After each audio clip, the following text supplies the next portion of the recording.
Alors là, j'ai dit, allez, je m'en vais.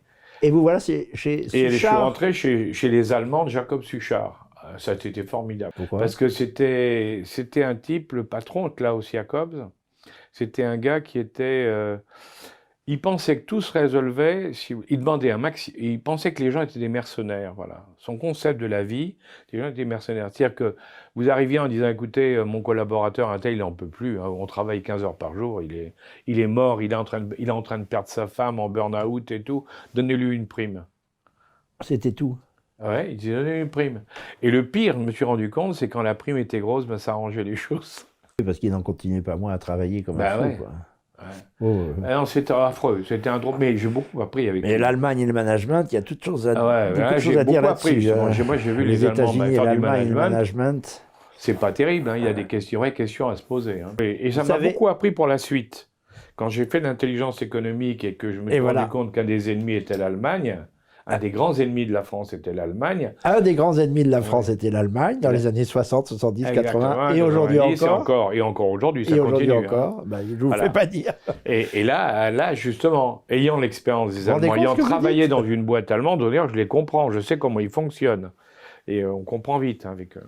Comment avez-vous compris cet emportement de courte durée du général pour imposer, au fond, à marche forcée, la réconciliation franco-allemande et créer un espèce de couple, d'autant plus stupide, le géopoliticien que vous êtes va me comprendre tout de suite, que l'Allemagne était déjà mariée. On s'est marié avec une belle Allemagne qui était déjà mariée avec les États-Unis, en fait. Il y a eu un hiatus dès le début dans ce faux couple franco-allemand. Oui, pourquoi le général est tombé là-dedans, enfin? Il s'est ravisé très vite, dès 64, il dit, dans un conseil des ministres... Alors moi, ce que je vais répondre à une réponse que m'a donnée mon grand-père. Mon grand-père, qui avait donc connaissait bien De Gaulle, et pour cause. Je parle pas de Pierre, hein, mon grand-père. Pierre, c'est votre oncle. Le militaire. Hein.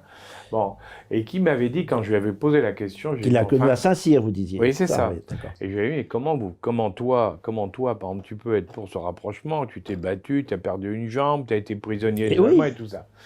Et il m'a dit, tu peux pas comprendre, mais ceux qui ont fait la guerre, c'est cette Première Guerre mondiale, et puis qui ont vécu la Deuxième derrière, il faut empêcher que la guerre rééclate de nouveau entre la France et l'Allemagne. C'était par peur d'un nouveau conflit. Et moi, je pense que De Gaulle, dans sa tête, une grande partie de l'histoire, c'était on va pas recommencer une guerre avec l'Allemagne. Oui, mais il y a une terrible erreur. Mais c'est une erreur. Moi, je pense que c'est une erreur. L'erreur, c'est qu'ils n'ont pas compris que l'Allemagne continue à faire la guerre par d'autres moyens. Mais oui, mais c'est ça. Et oui, mais parce que c'était des... Envoyer les chars et tout ça. Mais oui, mais je pense... Mais l'Allemagne continue à faire la guerre à la France. Mais vous savez, quand vous avez... Mais je pense que De Gaulle, il le savait aussi, parce que quand De Gaulle a essayé avec les Russes, par exemple, quand il a été voir les Russes, hein, et il avait fait un rapprochement avec la Russie, hein, intéressant. Le fameux voyage où il a été jusqu'à Stalingrad, là. Hein, oui.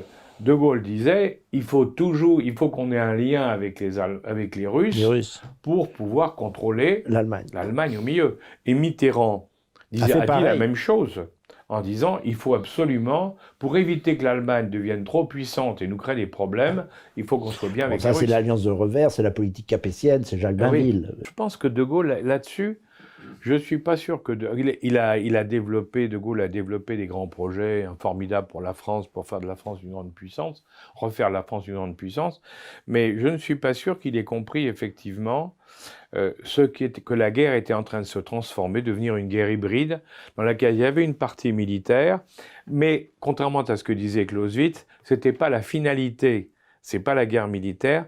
Aujourd'hui, la finalité, c'est la guerre économique. Cette guerre économique, elle va très loin. Par exemple, notre dispositif nucléaire a été torpillé par l'Allemagne. Mais justement, j'allais vous dire, le plus bel exemple récent qu'on ait sur l'Allemagne... Et on le paye aujourd'hui, très cher. On s'est fait manœuvrer complètement sur le nucléaire par les Allemands. L'idée, quand Schröder... Il faut remonter l'histoire à Schröder. Fin des années 90. Oui, 90. Il est chancelier et il voit l'Allemagne à l'époque a un déficit. Pas comme aujourd'hui, elle a un déficit, elle va pas bien, et Schröder dit il faut changer toutes les règles pour relancer l'Allemagne. C'est les politiques de son parti. Grand chancelier, grand chancelier, et les politiques lui disent vous êtes fous. Bien meilleur si on fait ça, puis vous allez voir, justement, Si on fait ça, vous êtes virés. On est tous virés parce que les Allemands vont voter contre nous. Si on prend des mesures où il faut serrer la vis, placoter de l'autre et autres, hein, ben les Allemands vont nous virer. Et Schröder, on dit, l'intérêt de l'Allemagne passe avant notre intérêt, je mets en marche le truc. Et il lance une politique à 3 axes, les énergies avec la Russie, la défense avec les États-Unis, l'économique avec la Chine. C'est lui qui a lancé. Évidemment, il est battu aux élections. C'est une vision, ça. Hein. Un visionnaire. Hein. Il est battu aux élections, arrive Merkel. Merkel, elle ne va rien, pendant tous ses mandats, elle ne va pas changer un iota de la stratégie de Schröder. Bah, c'est important. Oui. Bon. Mais on est dans le collimateur. Ah oui, alors vous allez voir la suite. C'est que dans le cadre, je vous l'ai dit, les énergies, c'est la Russie. Et dans ce cadre-là, il est décidé, entre les Allemands et les Russes, et Schröder est toujours dans le coup, mais là non plus comme chancelier, mais comme homme politique et homme d'affaires. Et puis Gazprom. Enfin, oui, chez Gazprom, c'est ça. Ils construisent le Nord Stream 2. Voilà. Le Nord Stream 2, c'est un piège alors, énorme. Parce que, au départ, les pipelines, ils passent par les pays, la Pologne, l'Ukraine, et ça passe. Il y a des pipelines qui passent vers l'Europe. Quand ça passe, le flot de pétrole ou de gaz passe, vous payez une royalty au pays qui est traversé. C'est normal, un péage. Donc ça rapporte. Hein, ouais, rapporte à la Pologne, ça rapporte à l'Ukraine. Donc premier truc, ils disent on va faire un pipeline par la Baltique directement de Russie vers l'Allemagne. À ce moment-là, on ne paye plus de péage. Ça tombe sous le sens, oui. Et on se partagera le bénéfice entre l'Allemagne et la Russie. Ensuite, comme tout arrive en Allemagne, de l'Allemagne, on enverra du gaz dans toute l'Europe. Donc on devient le fournisseur et on contrôle. Donc c'était un génie leur truc. Bah oui. Mais à deux, hein, c'était une manœuvre géniale. Bon.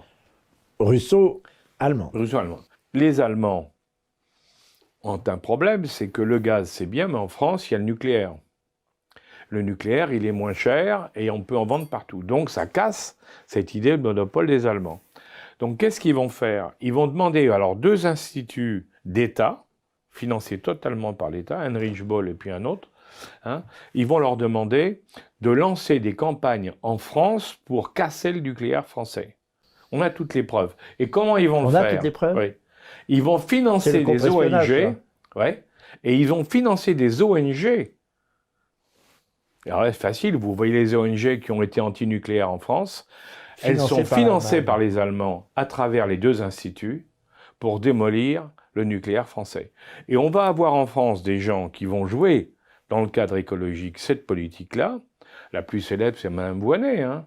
Voynet s'est vantée dans une interview qu'elle avait reçu l'ordre de son Premier ministre de lutter pour imposer le nucléaire au niveau européen.